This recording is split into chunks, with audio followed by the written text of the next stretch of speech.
دلائل کے ذریعے جو یقین حاصل ہو اسے علم کہا جاتا ہے۔ اللہ تعالیٰ کی ذات سے بے خبر رہنا زہر قاتل ہے۔ صحت بدن کے لیے باعث سعادت ہے اور مرض بدن کے لیے باعث ہلاکت۔ عبادت کی دیوار علم پر ہی قائم ہوتی ہے۔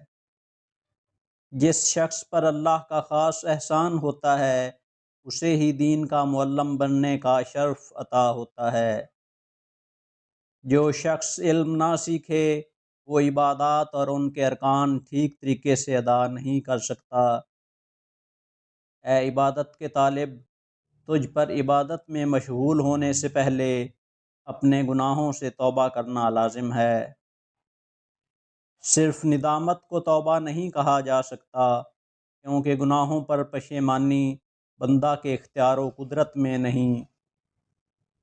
توبہ میں تاخیر کرنا سخت نقصان دہ ہوتا ہے۔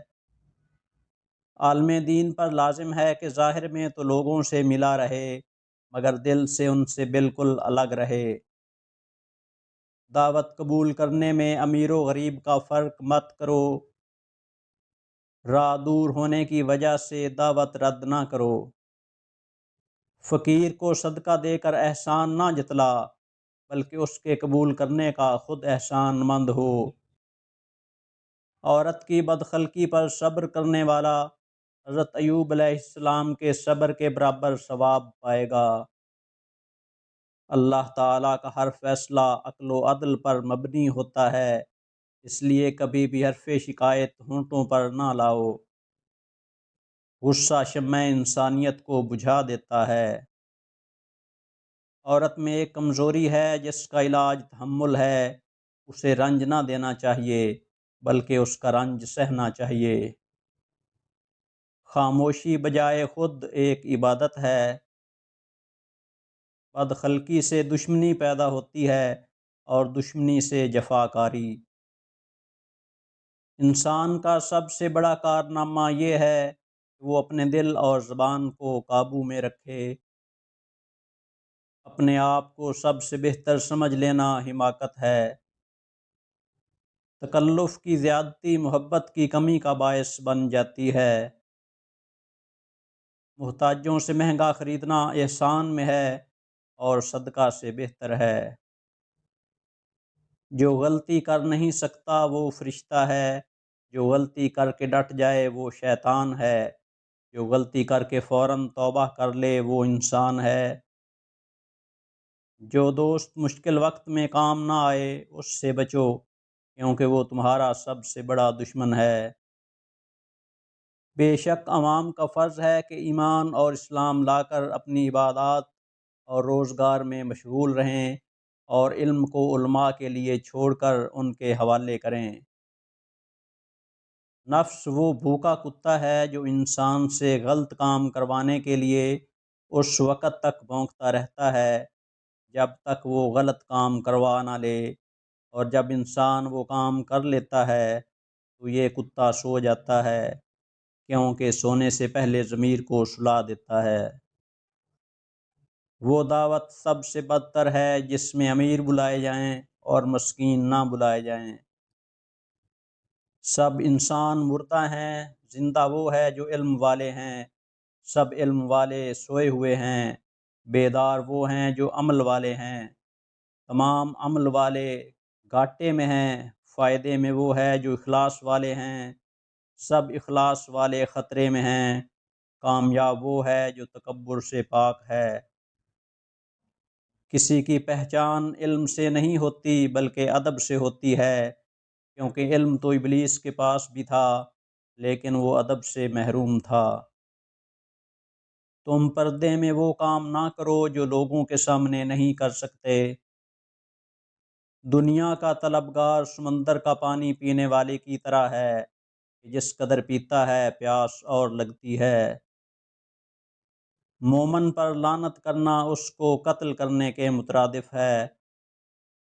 وہی شخص زبان کے شر سے نجات پاتا ہے جو اسے شریعت کی لگام کے ذریعے قابو کرتا ہے اور اسے اسی بات کے لیے استعمال کرتا ہے جو اسے دنیا اور آخرت میں نفع دے۔ جتنے سجدے جوانی میں کرنے ہیں کر لو، کیونکہ میں نے بڑھاپے میں اکثر لوگوں کو بنا سجدے کی نماز پڑھتے دیکھا ہے۔